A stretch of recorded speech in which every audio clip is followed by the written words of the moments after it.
still dark in here? Why is it still dark? Yeah. Sorry guys about the lighting problems, but you know, I'm using my laptop at the moment. Well, my sister's laptop, so. There you go. Never mind. Sorry. How rude. How rude. I should really cut that out. But I've already started. So let's get on with the show, shall we? Alright, so, again, sorry about the lighting. I'm using my sister's laptop, and the room lighting is just appalling for making videos, so, you know. I just got that one beam that way.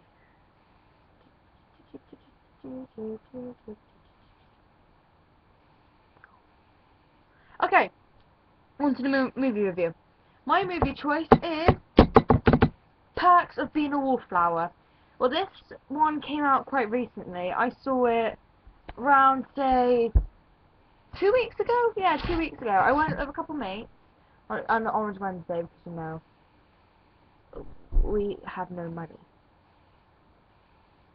Anywho, yeah, Perks of Being a Wallflower, it's a great movie.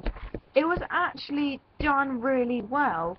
Things which I never thought was going to be brought up. I just thought it was going to be one of those typical teen movies where they're just kind of like, oh, I'm here, and then they moan about a boy cheats on a girl, and all of that crap. I thought it was just going to be like that, but no, it actually had substance to it. Oh my god, I loved it so much. The original author was a guy called Stephen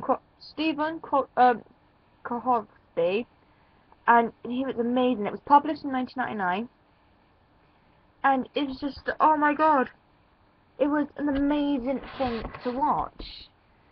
There was I'm not going to say what it is, I'm not going to spoil it for you. So, I might do a trailer one day on my main channel with a spoiler, like, explaining all the details. So I can go on for so long. But, to quote a line from Wikipedia, the story explores topics such as introversion, abuse, and awkward times of adolescence. See, to me, that's not giving away anything. But from that, if I was to read that right now, I'd think, alright, parents arguing, kids upset, another kid gets cheated on, and the other kid's just there being awkward. But no, it had substance. Oh my god, it had so much substance. Logan Lerman was amazing in it. I loved him. I've loved him for such a long time, since what was it? Percy Jackson and Lightning Thieves. I loved it. And also, guys, you've got to praise this boy, Ezra Miller. He is it's just amazing. It's also directed by Stephen Kohovsky.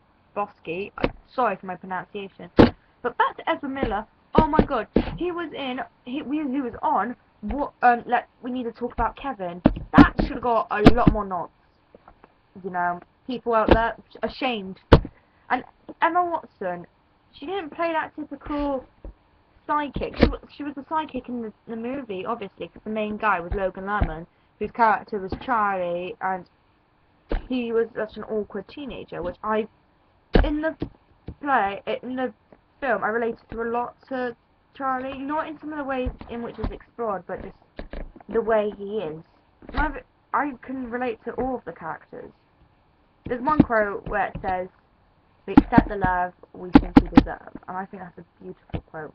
As well as, and in this moment, I swear we are infinite. I swear those quotes are just amazing. And I gotta give a nod to some of the supporting characters. There's Mary Elizabeth, who was played by Mae Whitman, who I thought was she had the potential to be a really annoying character, but she wasn't. She was really good.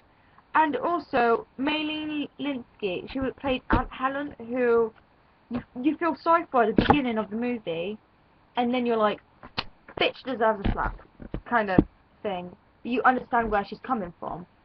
But it's just, she was played by Maylene Linsky, who, if anybody who watches 2.5 Men, was the psycho kind of stalker who was lovable. And there was Paul Rudd. Paul Rudd was in it. Oh my god, Paul Rudd was in it. That was one of the reasons why I actually went, because it was just Paul Rudd. right, he's like the supporting character which you need.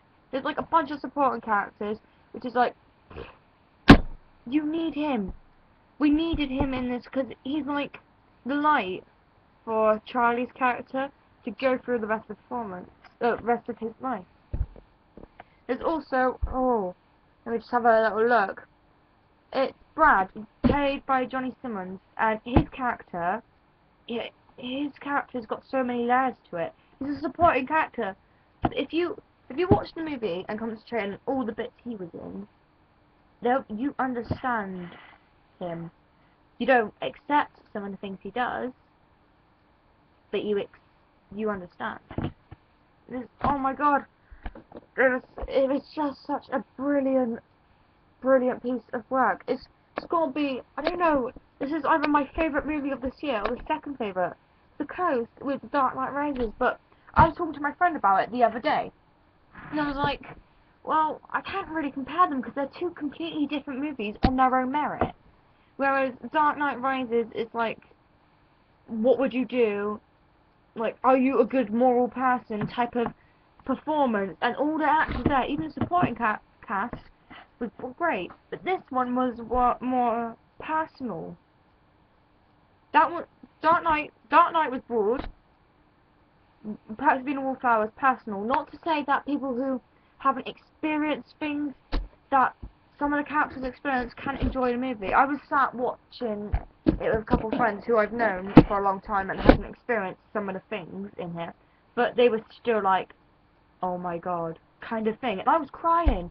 I'm not ashamed to say, I was crying so much. Their performances were beautiful. The director, you've got a problem with movies when the writer of the book directs it, because it's either too, alright, let's just shovel the details in for my book, or it's like, what about the box office isn't going to like it? But I thought it found a safe balance. But I haven't read the book personally, but from what I've heard, it had a nice safe balance. And it was just really well done, really well performed. The director, maybe he's more a writer, but it depends, I don't know. That's something I judge later on. And also, I can't believe I forgot to mention this. There's such, you can make a comparison to Charlie's sister, the main guy who's played by Logan Lerman, to Aunt Helen. I'm not going to tell you how, but those two, you can make a link. Not in the extreme, but in the link. And it's just, oh my god. I can go on about this movie for so long, saying how they referred back to classic other movie references, other plays.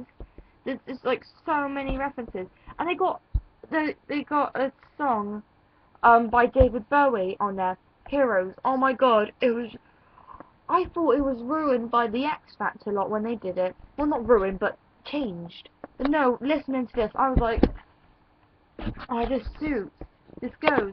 And there's other stuff. Sorry guys, I've got to look on this so I know what I'm talking about, because I can be saying one thing, but then it just like goes crap. But they mentioned so many things. It's a Wonderful Life, Rocky Horror the Picture Show, To Kill a Mockingbird, My Life as a Dog, Night of the Living Dead. There's so many things mentioned, and it's just, well, in the book, and they're also mentioned in the movie. Oh my god, I can just go on about this for such a long time. But the time, oh, that's a long time. Okay, watch the film.